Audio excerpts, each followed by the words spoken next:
सब देशवासियों के जीवन की पहली दीपावली के लिए शुभकामनाएं देता हूं। यह पहली दीपावली इसलिए कि 5 शताब्दियों के बाद श्री रामलला विराजमान भव्यता और दिव्यता के साथ प्राण प्रतिष्ठित होकर अपने मंदिर में स्थापित होने के बाद की यह पहली दीपावली है। तो मेरे ख्याल से जो लोग भी जीवित हैं उनके जीवन की यह प्रथम दीपावली है। और उससे भी महत्वपूर्ण बात यह है, अंजना जी, मैं तो राम मंदिर आंदोलन में 1987 में भी यहां पर आया था बालक के रूप में, तब जिस समय वो गुलामी का ढांचा भी था। हम उसके बाद उस दौर में भी कई बार आए जिस समय रामलला टाट में थे। तब और आज की स्थिति देखते हैं तो मुझे वो पंक्ति याद आती है, एक वो भी दिवाली थी, एक ये भी दिवाली है, जब उजड़ा हुआ गुलशन था, रोता हुआ माली था। एक वो भी दिवाली थी, एक ये भी दिवाली है, आज चमका हुआ गुलशन है और छटा निराली है। एक वो भी दिवाली थी, एक ये भी दिवाली है। मगर यहां पर मैं एक बात कहना चाहूंगा, इसका भारतीय जनता पार्टी, चुनाव, ये सब बहुत छोटी बातें हैं। 500 वर्षों का तो संघर्ष है, इसका कोई लेना देना किसी प्रकार के राजनीतिक विषय से नहीं है। राजनीतिक विषय के लिए जिन लोगों के मन में भाव रहता वो राजनीतिक उपयोग करते हैं। हम लोग वो लोग थे जो अभी योगी जी क्या बोल रहे थे, सब नर करहे परस्पर प्रीति, चलहि स्वधर्म निरत श्रुत नीति। अपने अपने धर्म में चलिए ना, यही तो भगवान राम का आदर्श था। धर्मांतरण के चक्कर में मत पड़िए। तो हम कहते हैं अपने अपने धर्म में चलिए, स्वधर्म श्रुत नीति की बात करते हैं, वो कहते नहीं धर्मांतरण होने दीजिए। तो ये समझ में आता है कि भगवान के आदर्श पर कौन करता। और हम तो ये भी कहना चाहते हैं, राम का आदर्श था कि बैर न कर काहू सन कोई, राम प्रताप विषमता कोई। किसी से कोई बैर नहीं है, विषम, इसलिए गोली चलवाने वालों को भी राम मंदिर का इनविटेशन दिया गया था, घनघोर विरोध करने वालों को भी इनविटेशन दिया गया था, और राम मंदिर के मुकदमे में बाबरी मस्जिद पक्ष के पक्षकार इकबाल अंसारी को भी दिया गया था। अंजना जी, मगर इकबाल अंसारी तो आए, उनका इकबाल बुलंद हो गया। मगर जो लोग कहते थे किसी जमाने में गांधी के राम राज्य से प्रेरित रहते थे, उन्होंने लिख के दिया कि हम नहीं आएंगे। मतलब किसी की लड़की की शादी हो, निमंत्रण दिया जाता, आप जाए ना जाए, थोड़ी कहते हैं कि हम लिख के देते हम नहीं आएंगे। और लिख के दिया नहीं आएंगे तो उनका इकबाल जमींदोज हो गया। और मैं कहना चाहता हूं, इस समय कोई नकारात्मक बात नहीं, मैं सिर्फ यह कहना चाहता हूं कि यह काल चक्र की गति थी। और इसमें भी आपके अयोध्या, मथुरा और काशी का भी इसमें एक संकेत आ जाता है। यह कोई राजनीतिक दृष्टि से मैं नहीं कह रहा हूं। आज यह स्थिति जानते क्यों है? जब जब राम मंदिर आंदोलन का महत्वपूर्ण निर्णय आया या महत्वपूर्ण कोई कदम उठा, 9 नवंबर 1989 जिस दिन शिलान्यास हुआ, उस दिन देवोत्थानी एकादशी थी, जो दीपावली के ठीक 11 दिन के बाद आती है। और 30 अक्टूबर 1990 जिस दिन मुलायम सिंह की सरकार ने गोलियां चलवाई और कांग्रेस ने समर्थन किया, उस दिन भी देवोत्थानी एकादशी थी। और 9 नवंबर 2019 जिस दिन सुप्रीम कोर्ट का जजमेंट आया, उस दिन भी 8 और 9 नवंबर को देवोत्थानी एकादशी थी। अब मानो तो ये संयोग है और मानो तो ये दैवीय संकेत है, ये दैव योग है कि जिस समय उभरना था राष्ट्र को, और रामलला ऐसे ही नहीं आए हैं। एक लाइन में और कह दूं, 4 करोड़ गरीबों को प्रधानमंत्री आवास दे के आए, भारत को 5वीं बड़ी अर्थव्यवस्था बना के आए हैं, 4था बड़ा स्टॉक एक्सचेंज बना के आए, 3रा बड़ा ऑटोमोबाइल मैन्युफैक्चर बना के आए हैं। और जब ढांचा था तो $1 बिलियन पे आ गया था फॉरेन एक्सचेंज रिजर्व, उसे 650 करोड़ के 650 बिलियन डॉलर के ऊपर लेके आए हैं। तो एक नया विराट स्वरूप भारत का लेकर रामलला। ठीक है सांसद महोदय, आपकी हर बात समझ में आई। 1987 से लेकर आपने आज तक का खाका बता दिया, लेकिन मेरे प्रश्न का जवाब नहीं मिला। अयोध्या को साबित क्या करना है? ये फैजाबाद सीट से हार का दर्द है क्या? क्या साबित करना है अयोध्या को? देखिए, यहां अयोध्या का अर्थ है कि जो भगवान के भक्त थे। अयोध्या का वास्तविक अर्थ होता है जहां कोई युद्ध ना हो, जहां कोई द्वंद्व ना हो, जहां कोई ड्युअलिटी की गुंजाइश ना हो। तो उस ढंग से उन्होंने ये कहा कि माता सीता को जब अग्नि परीक्षा देनी पड़ी थी तो अयोध्या की जनता ने ये कहा था। और उसके उपरांत आपको एक और बात कह दूं, रामायण का अंत भगवान राम के राज्याभिषेक से नहीं होता है, और ना ही यह होता है कि रावण की मृत्यु से। जब अंत में युद्ध होता है और लवकुश सामने आते हैं और सीता जी कहती हैं ये भगवान तुम्हारे पिता हैं, उस समय अयोध्या की जनता कहती नहीं साहब, हम क्षमा मांगते हैं सीता जी से, पर सीता जी नहीं जाती हैं और जमीन में समा जाती हैं। अतः आसुरी शक्तियों पर दैवी शक्तियों के विजय पर नहीं समाप्त होती है, स्त्री के सतीत्व की विजय ईश्वर के ईश्वरत्व पर, वहां पे रामायण समाप्त होती है। तो बस मेरे विचार से जो उन्होंने कहा सूक्ष्म दृष्टि से जिनको समझना होगा वो इस बात को सहज समझ सकते हैं, और स्थूल बुद्धि जिनकी है उन्हें समझने की आवश्यकता भी नहीं। ठीक है, अनुराग भदौरिया जी आपसे एक प्रतिक्रिया, उसके बाद से अखिलेश जी आपके पास आऊंगे। अनुराग जी, इस दीपोत्सव में समाजवादी पार्टी के नेताओं की खुशी भी जगमग हो रही है कि नहीं हो रही है? ये तो सच्ची है कि अयोध्या को राजनीतिक वजहों से लंबे दशकों तक उदासीनता का सामना करना पड़ा था, लेकिन आज वही अयोध्या खुश है इस दीपोत्सव में। देखिए, प्रभु राम भी जानते, प्रभु राम के आचरण को कौन अपना, प्रभु राम के आदर्शों को कौन अपना, प्रभु राम की कृपा किसके ऊपर हुई है? क्योंकि प्रभु राम जानते हैं कि जो हमारे आदर्शों को अपनाने वाले लोग हैं वो तो समाजवादी है, इसलिए समाजवादियों को उन्होंने आशीर्वाद दिया। और ये कविता पढ़ते रह गए सुधांशु जी। अगर सुधांशु जी मन से पढ़ते ना, अंदर से, अंतरात्मा से, दिल से पढ़ते, राजनीतिक रूप से आप नहीं पढ़ते, तो शायद प्रभु आपके बारे में भी सोचते।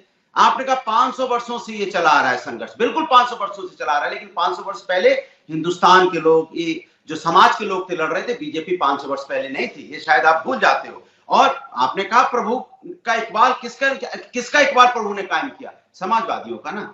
इसलिए सभी को दीपावली की बहुत सारी शुभकामनाएं।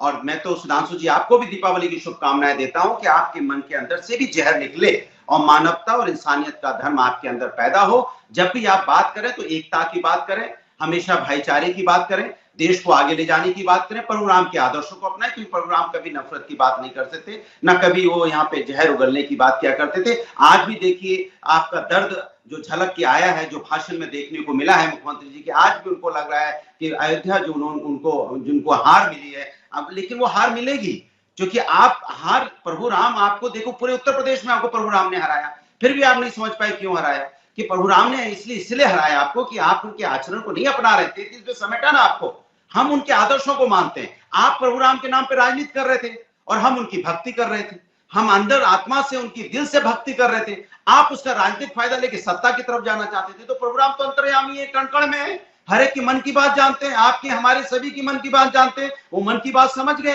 कि ये जो लोग हैं ये हमारे बारे में नहीं, हमारे आचरण को नहीं। सुधांशु जी, एक छोटा सा जवाब जिसके बाद मैं अखिलेश जी के पास जाऊंगी। वो कह रहे हैं अंतर्यामी प्रभु राम ये जान गए कि जीत समाजवादी पार्टी को मिलनी चाहिए, और फैजाबाद सीट से अवधेश प्रसाद जीत गए समाजवादी पार्टी के, बीजेपी हार गई अयोध्या फैजाबाद की सीट। मैं बिल्कुल समाजवादी पार्टी के बारे में जानने के लिए अंतर्यामी होने की आवश्यकता नहीं, प्रत्यक्ष दिखता है। जिस पार्टी के नेता मुलायम सिंह यादव जी ने संसद विधानसभा के पटल पर बोला, सैकड़ों कार सेवक मारे गए थे पर उन्होंने 16 का नाम दिया, और अभी 2017 में विधानसभा चुनाव के दौरान कैंटोनमेंट लखनऊ में चुनावी सभा में बोला कि मैंने 16 हिंदू मरवा दिए थे, अगर 40 भी मर जाते तो गम नहीं था। वो आके कहते हैं कि वो परस्पर प्रीत की बात करते थे, वो सबके साथ मिलकर चलने की बात करते थे। तो ये साफ समझ में आता है कि कौन अंतर्यामी है। जहां तक अयोध्या की सीट हारने की बात है तो मैं सिर्फ एक ही बात कहता हूं अंजना जी, ये वो लोग थे जिन्होंने कोर्ट में जाके हलफनामा दिया था कि अयोध्या ये थी ही नहीं। जो लोग, जिन लोगों के समर्थक लोग किताबें लिखते थे कि इस अयोध्या का राम से कोई नाता ही नहीं था, ये प्रभु की लीला नहीं समझ पाए, वो आज टीवी चैनल पे आके जोर जोर से चिल्ला चिल्ला के कहते हैं देखो राम की अयोध्या में ये हार गए, देखो राम की बस्ती में ये हार गए, देखो राम के प्रयागराज में ये हार गए, देखो राम के चित्रकूट में, राम के रामटेक के, राम के रामेश्वरम में हार गए। अरे महोदय, चिंता मत करिए, प्रभु की लीला समझना इतना आसान नहीं है। और जिनके ऊपर इतना तमस चढ़ा हुआ वो अंधकार का, उनके लिए तो और भी मुश्किल है, सपाइयों के लिए तो बहुत मुश्किल है। 2 सेकंड, छोटा सा वो आज उनको स्वीकार करवा दिया प्रभु ने। बिल्कुल देखिए आज क्या हुआ कि भाजपाई हो या लेफ्टिस्ट हो या सपाई हो या कांग्रेसी हो, सब कहते हैं अयोध्या प्रभु राम की है, ये प्रभु की लीला है। देखिए प्रभु की लीला ही तो है जो आप नहीं समझ पाए। प्रभु की लीला नहीं समझ पाए आप प्रभु को नहीं समझ पाए। हम प्रभु को समझते हैं ना, इसलिए आशीर्वाद मिला। आप अगर लीला प्रभु की समझ जाते तो शायद आपको समझ में आ जाता। आज भी नहीं समझ पा रहे हो। आज भी एक भारत की बात नहीं करते हो आप। एक भारत मतलब क्या होता है?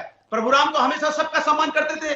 सभी जातियों का, सभी धर्मों का उनका आदर्श क्या था? हम सब एक हैं, सबका कोई यहाँ ऊंच नीच नहीं होता है। इसलिए हमने पीटीए लेके आए ना, कोई ऊंच नीच नहीं, सबको बराबर का अधिकार मिलना चाहिए, सबको आगे बढ़ने का अधिकार है। यही प्रभु राम के आदर्श होते थे, जो आप नहीं मान रहे हो ना, इसलिए पीटीए पे आप उंगली उठाते हो। और प्रभु राम क्या कहते थे? नफरत की कोई जगह नहीं होती समाज के अंदर में, समाज में सबको जीने का और शांति से जीने अब का। अखिलेश बाबू आपके पास आते हुए, आपके यहाँ पर बड़े वाले भाई है ना ये अनुराग जी, तो इसीलिए थोड़ा सा उन्होंने बोलिया। उसके बाद से मैं सीधे लिए चलूंगी आपको। रागी जी भी हमारे साथ है और श्वेता भी हमारे साथ जुड़ गई हैं। अखिलेश बाबू इस वक्त क्या कह रहे हैं? समाजवादी पार्टी ने इस मामले को लेकर बीजेपी के लोग और बीजेपी की सरकार की स्ट्रेटेजी बहुत साफ है। पहले तो झूठा फंसाओ और झूठा फंसाने पर इतना बदनाम कर दो मीडिया के माध्यम से कि कोई अगर मदद करने आए तो उसे भी प्रशासन के माध्यम से झूठे मुकदमे लगा करके फंसा दो। निष्पक्ष जांच होगी और हमें उम्मीद है कि न्यायालय उन्हें न्याय देगा। और बीजेपी के लोग तो ऐसे हैं, हमारे पत्रकार साथी, अगर आप में से कोई सच्चाई दिखा दे, भ्रष्टाचार की भी खबर चला देगा, तो ऐसा मुकदमा लगेगा, ऐसी धाराएं लगेंगी कि आप हाईकोर्ट में भी घूमते रहना, आप जमानत नहीं पाओगे। बीजेपी के तमाम लोगों को धमका रहा है, पप्पू यादव को भी धमकाया है, बाबा सिद्दीकी की हत्या भी हो चुकी है। इससे भी महत्वपूर्ण बातें हम लोग सुन रहे हैं। के लिए बड़े सवाल हैं कि कोई भी हवाई जहाज उड़ता है उसमें धमकी आ जाती है बम की। अभी तक तो हवाई जहाज में धमकी आ रही थी, अब और जगह भी धमकी मिल रही है। और आपको याद होगा विधानसभा में मुख्यमंत्री जी को लग रहा था, और बहुत सी हमारी जो एजेंसी है उनको लग रहा था कि आरडीएक्स है इसमें, लेकिन बाद में आपको याद होगा क्या निकला था वो। पता, एक बार जल्दी से वहां की तस्वीर दिखा दीजिए, फिर अखिलेश जी तुरंत आ रही हूं। जी अंजना, देखिए लगभग यहाँ पर पूरे दीपों का प्रज्वलन पूरा हो गया है। कुछ देर में ये घोषणा होगी कि अब हटकर, और उसके बाद वो काउंटिंग शुरू होगी। ड्रोन्स अगर आसमान में आपको मौसम दिखा सके तो आपको दिखाएंगे कि देखिए वो जो ड्रोन है ऊपर आसमान में, ये रेड ग्रीन लाइट के साथ इधर, तो जी, तो ये कितनी संख्या में ड्रोन्स भी आपको दिख रहे हैं हर एक घाट पर। इतनी ही संख्या में ड्रोन्स ने अब गिनती यहाँ पर ये पूरे इलाके की। यहीं पर मैं खड़ी हूँ अंजना, मुझे यहाँ पर 4 ड्रोन्स आसमान में दिख गए राम की पैड़ी के ऊपर, जहाँ पर सबसे अधिक संख्या में इस तरह की भी जानकारी है क्या कि रिकॉर्ड के लिए एक दीप को मिनिमम 3 से 5 मिनट या ऐसे जलना है? जी, हमेशा वैसे ही करना होता है और इसीलिए सुबह से वो काम शुरू होता है, जिसके बाद अब देखिए अभी भी दीपों को प्रज्वलित रखने की कोशिश है। लेकिन जो फाइनल गिनती होगी वो तब होगी जब आप लोग सब पीछे हट जाएंगे, है ना? तो फाइनल गिनती उसी समय होती है जब सब। कितनी देर और बचा है? कुछ मिनट अब बाकी है। हाँ, 20 मिनट बाकी है। 20 मिनट के बाद सब लोग पीछे हट जाएंगे। उतनी देर में ड्रोन्स यहाँ पर बेसिक एक तो कुछ तो तस्वीरें भी हैं, कुछ तो यहाँ की सरकारी ड्रोन्स भी हैं जो यहाँ की तस्वीरें रखेंगे। लेकिन अयोध्या नगरी हर बार आ जाती है कीर्तिमान के साथ, तो बड़ा मन सबका उत्साहित रहता है। जी बिल्कुल, बहुत बिल्कुल जी, एकदम। तो अपने अपने दीपों को प्रज्वलित करके ये जो ग्रुप है ये पीछे हटा है, ये समूह हटा है, लेकिन बाकी लोग अपने अपने हिस्सों को, अपने अपने स्क्वायर्स को अभी प्रज्वलित कर रहे हैं। सब देखिए पसीने में सराबोर हैं, लेकिन बस दीप किसी भी तरीके से बुझने न पाए। अलग अलग कुछ स्टूडेंट्स हैं, कोई व्यापारी है, सब हैं, लेकिन यहाँ पर आकर दीप प्रज्वलन में अपना योगदान देने के लिए यहाँ खड़े हैं। कुछ देर में यहाँ पर ये जो घोषणा की आवाज आप सुन रही हैं, यही आवाज आएगी जिसमें कहा जाएगा कि काउंटडाउन दिया जाएगा, कहा जाएगा पीछे हटो, और उसके साथ ही फिर उसके बाद गिनती यही ड्रोन्स के साथ यहाँ पर शुरू हो जाएगी। तो हम कुछ देर में ही लगभग समझ लीजिए 7:30 बजे तक ये बता दिया जाएगा कि कुल कितने दीप जले, और फिर आखिर में ये घोषणा कि क्या गिनीज बुक ने इस गणना को स्वीकार किया है या फिर नहीं किया है। अंजना, भव्य नजारा है श्वेता, हम अपने दर्शकों को भी दिखा रहे हैं। खूबसूरत अयोध्या नगरी, मतलब इससे सुंदर क्या हो सकता है। और ये देखिए भगवान राम के भव्य मंदिर निर्माण के बाद ये खूबसूरत नजारा सरयू तट पर, जब आप ये लेजर शो देख रहे हैं, यहाँ पर proper sound and light show भी होता है, लेजर शो होता है, जिसके जरिए पूरा मंचन किया जाता है रामायण का। और जो दिए वहां पर जल रहे हैं वो तो खैर अद्भुत है ही। अखिलेश जी, अब आपकी बारी है, मोर्चा संभालिए। योगी जी तो अयोध्या वासियों से कह रहे हैं कि देखिए हमने जो वादा किया था वो वादा पूरा हुआ है। ये सच है कि सुप्रीम कोर्ट के फैसले से हुआ है, लेकिन बीजेपी कहती है कि हमने तेजी से सब कुछ किया। हमारी तरफ से जो वकील थे उन्होंने तेजी से मामले को कोर्ट में परस्यू किया, जिसको कांग्रेस के नेता लटका रहे थे। और उसके बाद से आज देखिए ये भव्य दीपोत्सव। योगी जी पर क्या कहना है आपका? जाहि राज प्रिय प्रजा दुखारी, सो नृप अवश्य नरक अधिकारी। लब्बे लबाब यही है। बहुत असत्य बोला हमारे भाजपा के साथी ने अभी यहां बैठ करके। ये मुकदमा जीतने के बाद ये संभव हुआ कि वहां भव्य राम मंदिर बने। अब 500 सालों से लोग लड़ रहे थे, ये सही बात है, लेकिन बीजेपी 1989 में हिमाचल में पालनपुर में ये प्रस्ताव लेके आई कि राम मंदिर के लिए ना हम मुकदमा लड़ेंगे और ना हम कोर्ट की बात मानेंगे।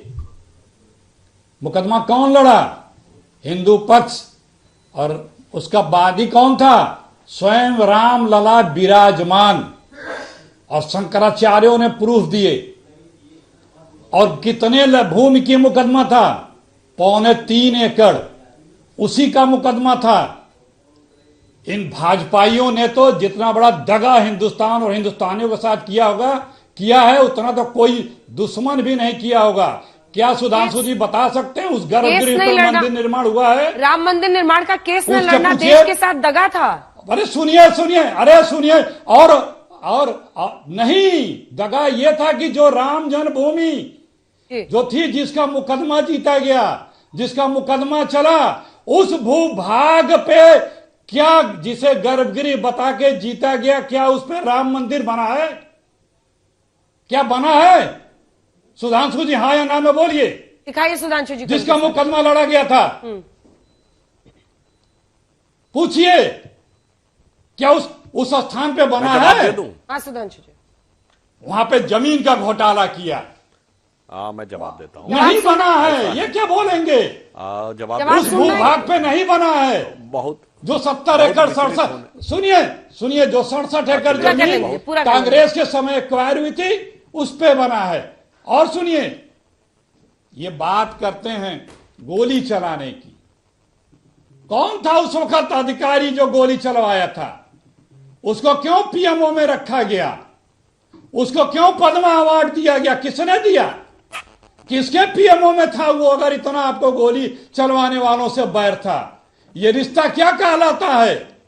फिर इस मंदिर निर्माण में उसको मुखिया की भूमिका दे दी गई। ये सब क्या है भाई? ये रिश्ता क्या कहलाता है? अब जवाब सुनिए सुधांशु। बात हो रही है सुधांशु जी अब जवाब सुनिए। सुधांशु जी जवाब दीजिए। सुन लीजिए, अरे सुन तो लीजिए। बहुत लंबा पॉज क्यों देते हैं सर? थोड़ा तेजी से बोलिए ना। उसी राम मंदिर, अरे सुनिए बहुत और अरमान निकाल लीजिए। उसी राम मंदिर में काम करने वाली बच्ची के साथ, उसी राम मंदिर में सुनिए, उसी राम मंदिर में काम करने वाली एक बच्ची के साथ दुराचार हुआ। क्या बुलडोजर चला उनके घर?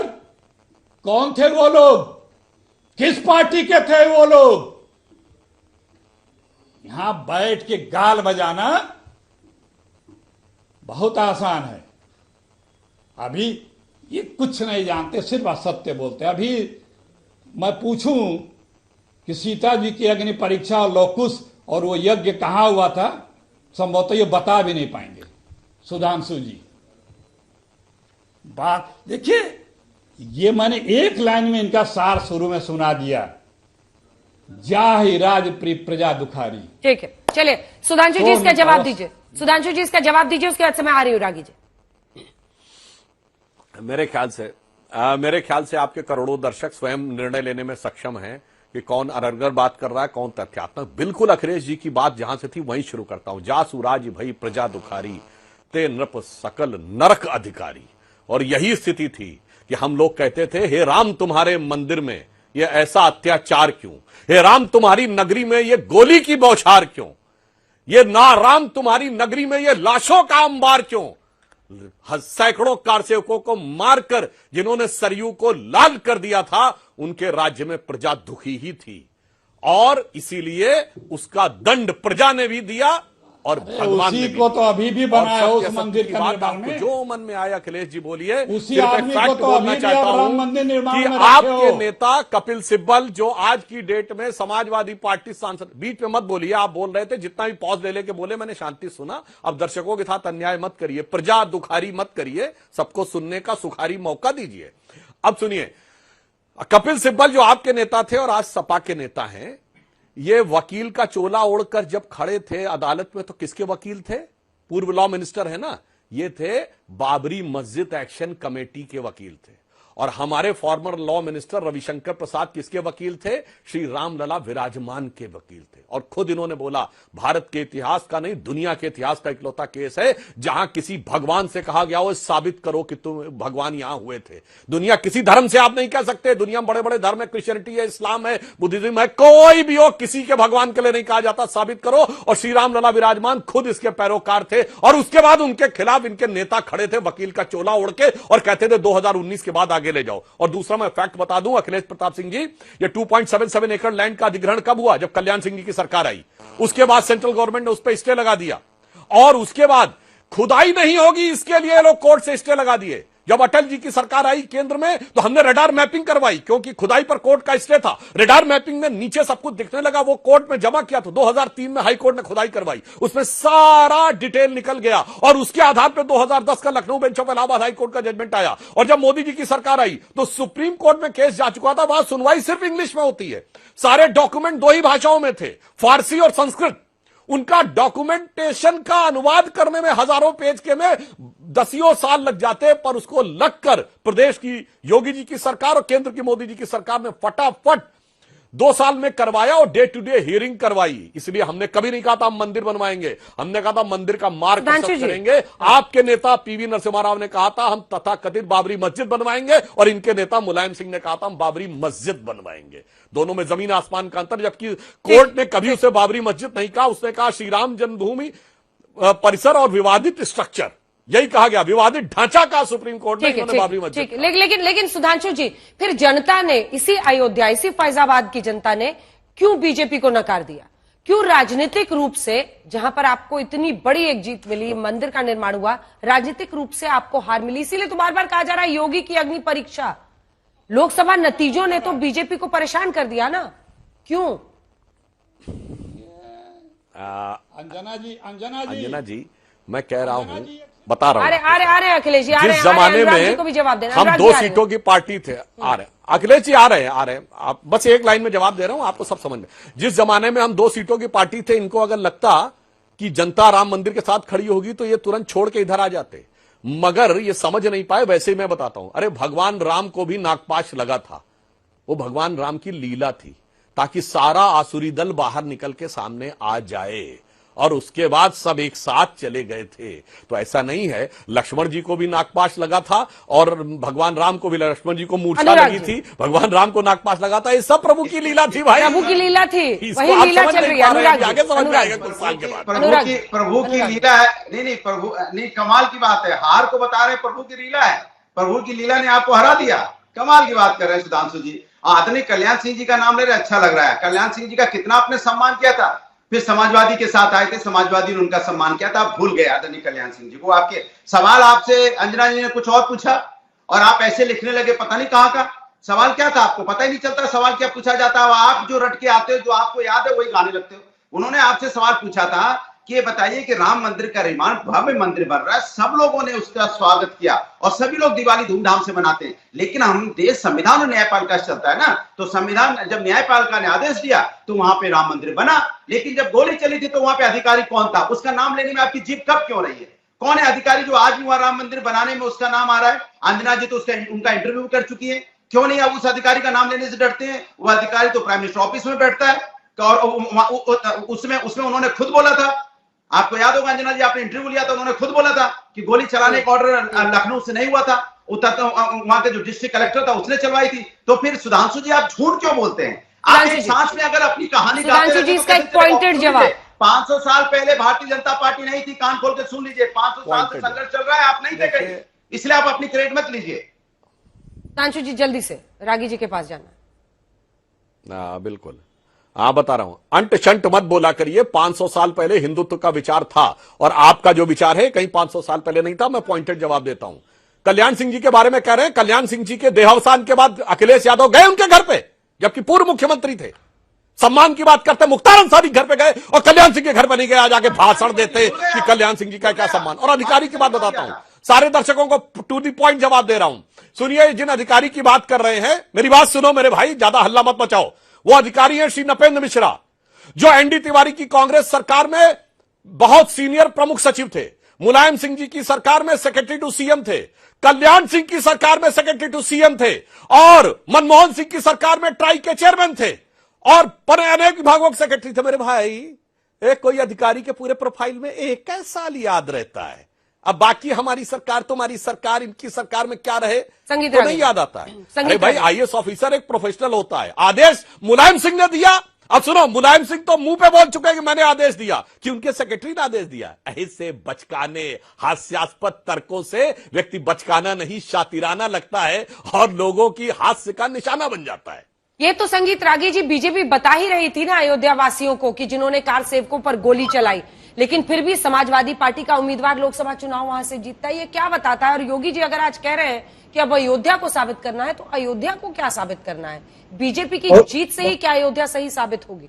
देखिए, बहुत तीन पॉइंटेड उत्तर मैं आपको देता हूं। पहली बात ये कि यही कांग्रेस पार्टी की सरकार थी जिसके एक मंत्री थे अर्जुन सिंह जी, और अर्जुन सिंह ने सहमत को 3 लाख रुपए दिए थे अयोध्या में प्रदर्शनी लगाने के लिए। और जिस प्रदर्शनी में सहमत ने कहा था कि राम और सीता भाई बहन थे, ये सबको जानकारी में, आपको दर्शकों की जानकारी होनी चाहिए कि अर्जुन सिंह उस समय शिक्षा मंत्री थे। 3 लाख रुपया सहमत को दिया था, और सहमत एक वामपंथी मुस्लिम तुष्टीकरण और मुस्लिम संगठन है, उसको दिया था, जिसने अयोध्या में प्रदर्शनी लगाई थी। सप्ताहों प्रदर्शनी चली थी, जिसमें कहा गया था कि राम और सीता पति पत्नी नहीं थे, वो तो भाई बहन थे। तो अयोध्या का सत्यानाश करने के लिए कांग्रेस पार्टी ने बहुत किया। मैं इतना ही जोड़ना चाहता था। दूसरी बात, योगी जी ने लगभग ये संकेत दे दिया है। देखिए, जब अयोध्या का मुद्दा था तो हिंदू संतों का एक संकल्प था कि अयोध्या के साथ साथ काशी और मथुरा, ये